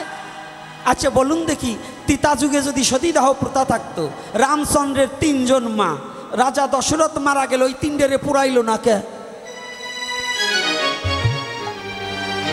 ত্রেতা যুগে ছিল কি না? আর কথা বলেন না কে কর্তারা? তাহলে সতীদাহ যদি থাকতো তাহলে রামচন্দ্রের মারে পুরাতো। এই যুবক ছেলেরা, আজকে এইটা নতুন একটা কথা, কিন্তু এইটা মেমোরিতে এতদিন তোমাদের ঢোকেনি, আজকে ঢুকোই দিব। কি সত্য না মিথ্যা? আচ্ছা, এই যে দাপর যুগে পাণ্ডু যখন মারা যায়, তার 2 জন স্ত্রী জীবিত ছিল না? হ্যাঁ, কুন্তী ও মাদ্রী। আচ্ছা, অভিমন্যু মারা গেল, তার স্ত্রী উত্তরা কি জীবিত ছিল না? তাইলে যদি সতীদাহ প্রথা হতো, এগুলোরে পুরাইল না কেন? কি কথা আসবে কি না? অনেকে তো এইখানে এই ডাল খেয়েছেন কিন্তু গোলাইয়ে খান নাই, উপরের তে খাইয়ে গেছেন। আচ্ছা বলুন দেখি, এখানে একটা করলাম খাড়া, আর একটা যদি কলির যুগে আসেন। আচ্ছা, জগন্নাথ মিশ্র মারা গেলেন, মহাপ্রভুর মা শচী দেবী তখন জীবিত ছিল না? তো যদি সতীদাহ প্রথা থাকতো, ওই ব্রাহ্মণের স্বয়ং সাক্ষাৎ ভগবানের বাবা মারা গেল, তার মারে কেন পুরাইল না? তাহলে পুরাইছে কাদের? নরম যেগুলো সেইগুলোর। ওই লুভি ব্রাহ্মণরা ওই নারীর প্রতি আসক্তি হয়ে, যে নারীকে ভোগ করতে পারে নাই, মৃত্যুর পরে প্রতিশোধ নেওয়ার জন্য তার স্বামী যখন মারা যায় বলছে, ওরে তোর দেহ ভোগ করতে পারলাম না, তাহলে তোরে মাইরেই ছাড়বো, ওই জোর করে নিয়ে শ্মশানের উপর পুরাই ফেলতো। এইটা সতীদাহ নামে চালাইত। কথাটা কি বুঝতে পারছি? রাধে রাধে। ওমা, আপনাকে বাসার বুদ্ধি করিয়ে দিচ্ছি, নাইলে ওই যদি চালু হইতো একটাও থাকতা না। কি সত্যি না বাবা? না, তবে আজকে সদুবাই বেশি আছে, এগুলো থাকতো। আর আজকাল অদুবা, বিধুবা, সদুবা কিছু চিনা যায় না। বিধুবাগুলোই লাল টিপার বুড়ো ফেলাপ বেশি করে, চেনবো কি? চিনা যায় না তো। ওরাই লাল শাড়ি পরিয়ে, ড্রেস দিয়ে শাড়ি পরিয়ে বেরোয়, কোনটা কি তা বুঝাই যায় না। এই রসেবারে একটু দিয়ে গেলাম, মনে থাকবে কি? থাকবে না বাবা? এই রসেবারে দিয়ে যাই। তো এইবার দেখুন, তৎকালীন সময় জমির লোভে হরিদাসকে কুড়িয়ে আনে না, কিন্তু হরিদাসের বাবার সাথে গোপনে বন্ধুত্ব ছিল হবিউল্লাহ কাজীর সাথে। এই হবিউল্লাহ কাজী গোপনে গেলেন যে আমার বন্ধু শেষ নিঃশ্বাস পরিত্যাগ করেছে, আমি একটু তার চিতাটাকে দর্শন করে আসি। চিতাটাকে দর্শন করবার নিমিত্তে যখন যায়, গভীর রজনীতে হঠাৎ করে একটা বাচ্চার কান্নার শব্দ শুনতে পায়। ভালো করে জানবেন মায়েরা, এই কথাগুলো প্রতিটা যুবক ছেলে মেয়ের একান্ত প্রয়োজন। যখনই কান্নার শব্দ পেল, একটু ভয়ও লাগে, একটু লণ্ঠন ধরে ধরে আস্তে আস্তে চিন্তা করে, আমার কাছে তো আগুন আছে, আগুন থাকলে তো কোনো ভূতের ভয় থাকে না, তবে আমি একটু যাই দেখি তো কান্না করে কে। যখনই লণ্ঠনটি হাতে করে শ্মশানের কাছে গিয়েছে, দেখতে পায় জঙ্গলের মাঝে শ্মশানের উপরে বসে বসে ছোট্ট একটি বাচ্চা তার বন্ধুর দেওয়া ফসল হরিদাস কান্না করছে। ছোট্ট শিশু হামাগুড়ি দিচ্ছে আর মামা বলে কান্না করছে, কেউ তুলে নেওয়ার কেউ নেই। এদিকে হবিউল্লাহ কাজীর কোনো পুত্র সন্তান নেই। হবিউল্লাহ কাজীর স্ত্রীর নাম মরিয়ম।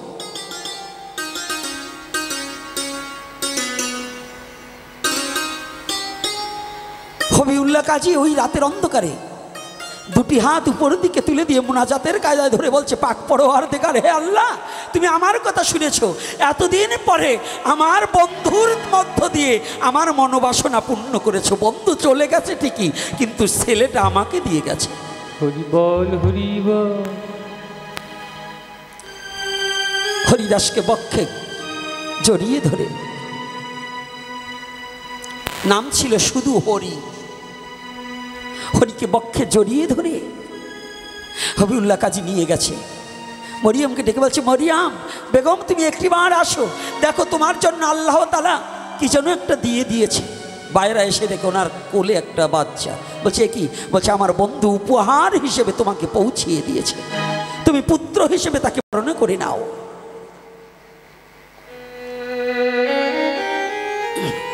যার জগতে কেউ নেই, আশ্রয় দাতা নেই, মরিয়ম পুত্রকে বক্ষে পেয়ে আনন্দে আত্মহারা হয়ে প্রতিপালন করছে। দিনার দিনে শিশুকলা সম শিশু বাড়িতে লাগছে। কিন্তু হরি যখন একটু বড় হয়েছে, পাশের পাড়ায় হিন্দু পাড়া, সপ্তাহকাল ব্যাপী ভাগবতীয় কথা, এক সপ্তাহ কাল ব্যাপী ভাগবতীয় কথা। ওই ভাগবতীয় কথায় হরিদাসের মন, হরির মন খুব কাঁদে, আমি একটু হরি কথা শুনতে যাব। তো গোপনে গিয়েছে। কিন্তু জানেন তো,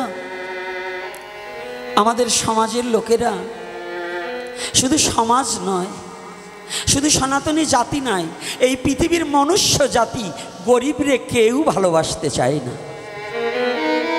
কাঙালকে কেউ ভালোবাসতে চায় না,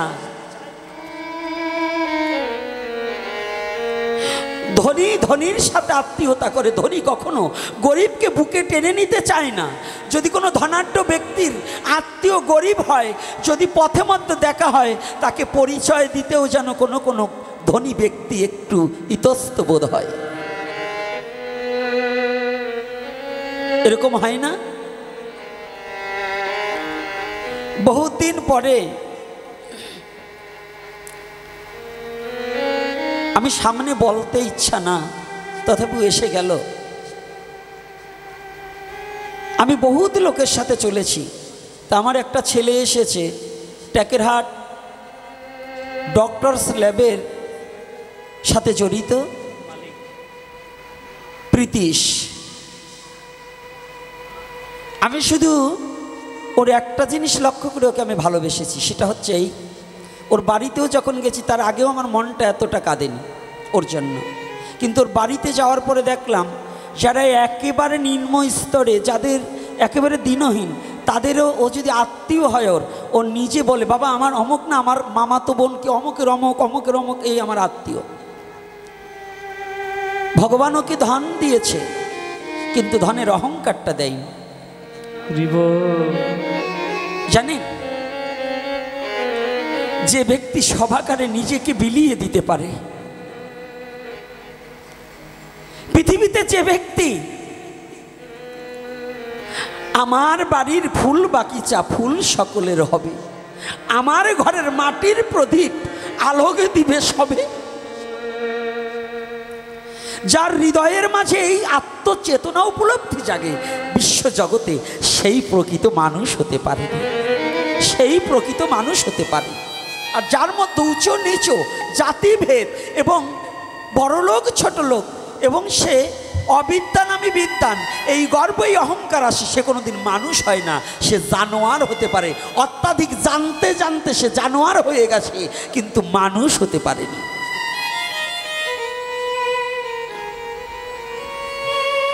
হরিদাস যখনই হরিবাসরে এসেছে না,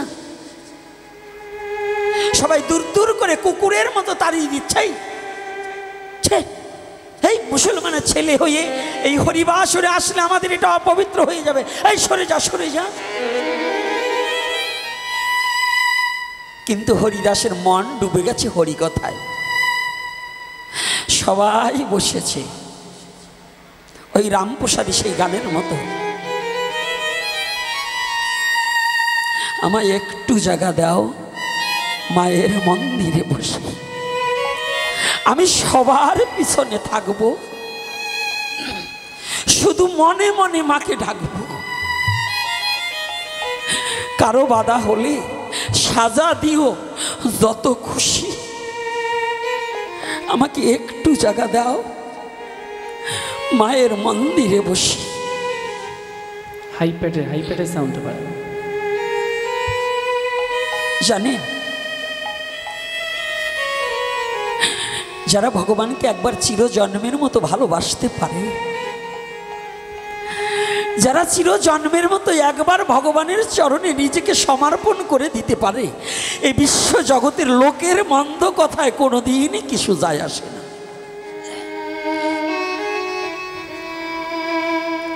যারা শুদ্ধ কৃষ্ণ ভক্ত, ওমা,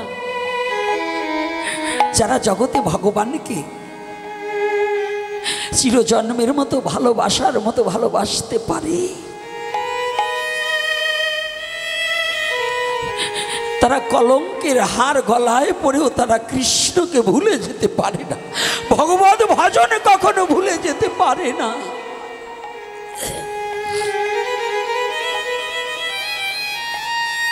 তাদের যত দুঃখ জীবনে নেমে আসুক না কেন, সমস্ত দুঃখ যেন তারা পার করে দিতে পারে, তথাপি ভগবানকে ভুলে যেতে পারে না।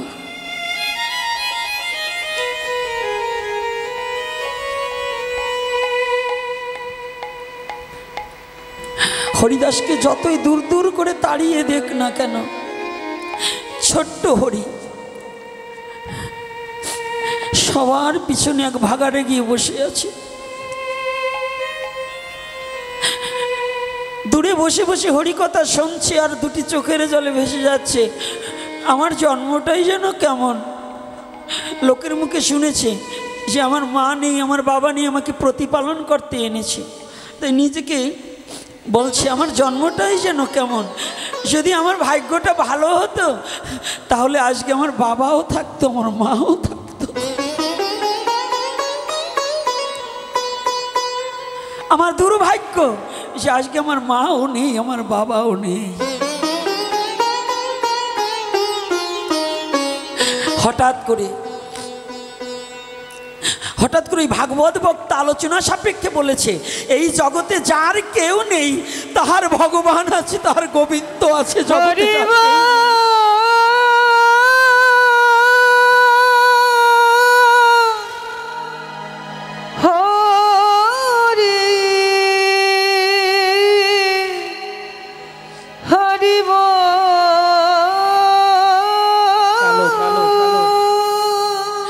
যার কেউ নেই তার গোবিন্দ আছে, তার ভগবান আছে। হরিদাস অমনি দুটি চোখের জল ছেড়ে দিয়েছে, তাহলে তো আমার জগতে কেউ নেই, আমার তো তুমি আছো গোবিন্দ, তুমি ছাড়া তো জগতে আমার আর কেউ নেই।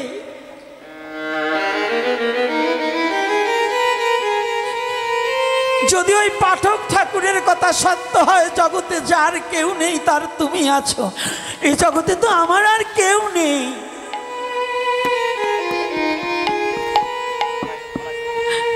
বলো আমার কে আছে?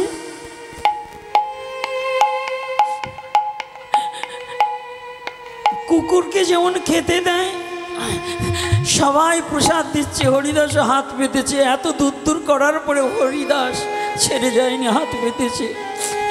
ওই কুকুরের মতো একটু উঁচু করে একটু প্রসাদ দিয়েছে, ওটাই অধরামৃতে দিয়ে মনের আনন্দে যাচ্ছে। এতদিন পরে আমার একটা জায়গা পেয়েছি, যার কেউ নেই তার ভগবান আছে। হরি বল, হরি বল। চলে গেছে, কিন্তু প্রতিদিন ছোট বালক কাজ না করলে তো খাবার নেই, ওই গরু ছাগল ভেড়া চড়াতে নিয়ে যায়। কিন্তু ছোট বাচ্চা তো প্রখর রোদের তাপে যখন একটু বৃক্ষতলায় বসে ঘুমিয়ে পড়লে, পরের ফসল নষ্ট করলে সবাই গিয়ে হবিউল্লাহ কাজীর কাছে নালিশ করে। হবিউল্লাহ কাজী নাম রেখেছে আদর করে হারেছ, হরিদাস নয়, হরি নয়, হারেছ।